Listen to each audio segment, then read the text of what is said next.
Oke, masih dengan Profesor Kardus. Tak berjasa, tapi jenius. Ya, sumber energi merupakan salah satu kebutuhan primer yang wajib terpenuhi, terutama di era modernisasi seperti saat ini, di mana segala perangkat seperti teknologi yang kita gunakan, baik gadget, perangkat rumah tangga, sarana transportasi, dan mobilisasi, segala sistem industrialisasi pastinya memerlukan energi untuk beraktivitas. Tak ada energi artinya tak ada aktivitas. Matinya aktivitas pastinya akan melumpuhkan sistem ekonomi. Ya, karena keutamaan dan vitalitas tersebutlah membuat para pemangku kebijakan dan pengembang pemilik sumber daya terus memacu inovator-inovator yang mereka miliki untuk terus berpikir dan berinovasi guna menciptakan perangkat dan instalasi penghasil sumber energi masa depan yang efektif, efisien, dan ramah lingkungan. Seperti halnya yang dilakukan oleh sekelompok ilmuwan-ilmuwan Jerman, di mana mereka mendirikan badan usaha yang bernama Neutrino Energi, di mana saat ini mereka telah mengembangkan dan hampir menyempurnakan sebuah perangkat revolusioner dan visioner yang bernama Power Cubes, yang nantinya perangkat tersebut diharapkan dapat memanen radiasi dari partikel-partikel neutrino yang setiap hari mengguyur bumi. Konsep ini dinamakan neutrino voltaik. Diketahui neutrino voltaik akan bekerja layaknya sel surya fotovoltaik. Jika sel surya fotovoltaik memanfaatkan energi foton atau partikel cahaya yang terpancar untuk membangkitkan elektron yang nantinya akan diionisasi hingga menjadi arus listrik. Hal yang berbeda nantinya akan terjadi pada sel neutrino fotovoltaik karya teman-teman ilmuwan Jerman ini. Tapi sebelum Profesor Kardus mengulas tentang power cubes dan sel neutrino voltaik, jangan lupa like, subscribe, dan tekan tombol lonceng di channel Profesor Kardus. Tak beri jasa, tapi jenius, untuk mendapatkan informasi dan notifikasi-notifikasi terbaru dari sudut-sudut bumi dan sudut-sudut alam semesta lainnya. Ya, tapi sebelum Profesor Kardus menjelaskan tentang bagaimana cara kerja neutrino voltaik, teman-teman wajib tahu dulu apa itu neutrino. Sejarah neutrino. Ya, tahukah Anda apa itu neutrino? Neutrino merupakan salah satu partikel elementer energik dari keluarga lepton, seperti halnya elektron, muon, dan tau.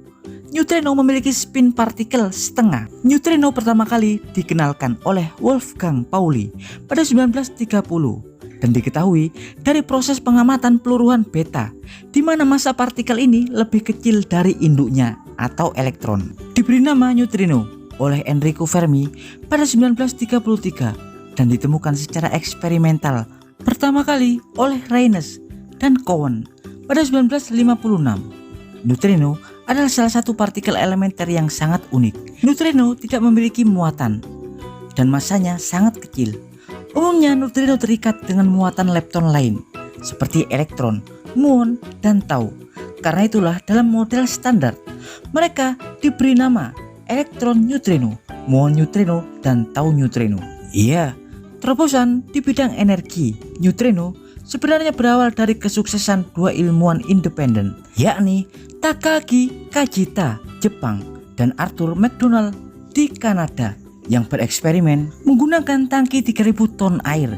Dari hasil eksperimen tersebutlah akhirnya diketahui bahwa neutrino adalah partikel yang memiliki massa, di mana sebelumnya massa neutrino masih menjadi misteri.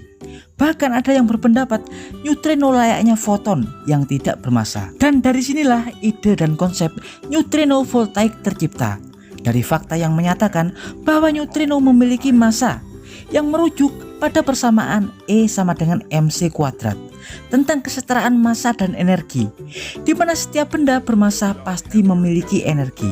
Karena neutrino bermassa, berarti neutrino memiliki energi potensial yang sangat melimpah. Dan diketahui jumlah neutrino di alam semesta ini sangatlah melimpah.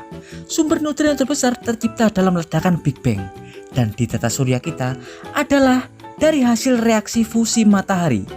Diketahui ketika 4 proton berfusi menjadi inti helium, dalam setiap reaksi fusi bintang akan menghasilkan 1 elektron neutrino Asal Anda tahu, setiap detik sekitar 65 miliar partikel elektron neutrino dari matahari menyinari dan menyirami setiap sentimeter kubik wilayah di bumi ini, termasuk tubuh kita. Iya, energi neutrino setiap hari membombardir bumi dalam keadaan apapun. Partikel ini tak terlihat dan tak terpengaruh spektrum cahaya, baik di kegelapan, di dalam laut, di atas gurun.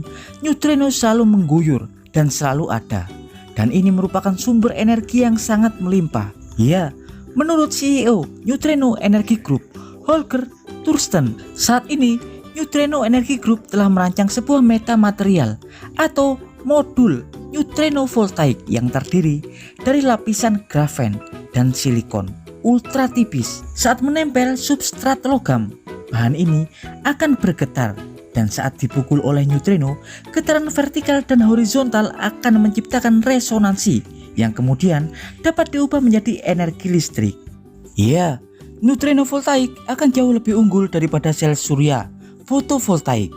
Jika sel surya fotovoltaik memerlukan spektrum cahaya foton untuk dapat mengaktifkan elektron hingga menjadi energi listrik, yang artinya sel surya hanya dapat beroperasi di ruang dengan pancaran cahaya matahari melimpah dan tak dapat berfungsi pada keadaan gelap atau cuaca buruk.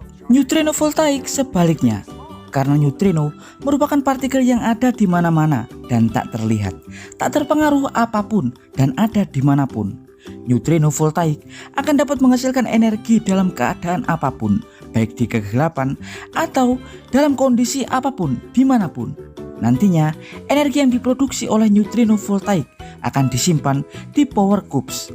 Layaknya power bank, power cubes dapat memberikan energi pada perangkat apapun, komputer, ponsel, lampu pijar, dan lain-lain, dan dapat dibawa kemana-mana. Dalam kondisi cuaca apapun, alat ini akan terus mengisi daya dan energi. Iya, dan demikian adalah informasi singkat dari Profesor Kardus tentang neutrino voltaik, panel energi masa depan. Profesor Kardus dari Berlin, Jerman mengabarkan.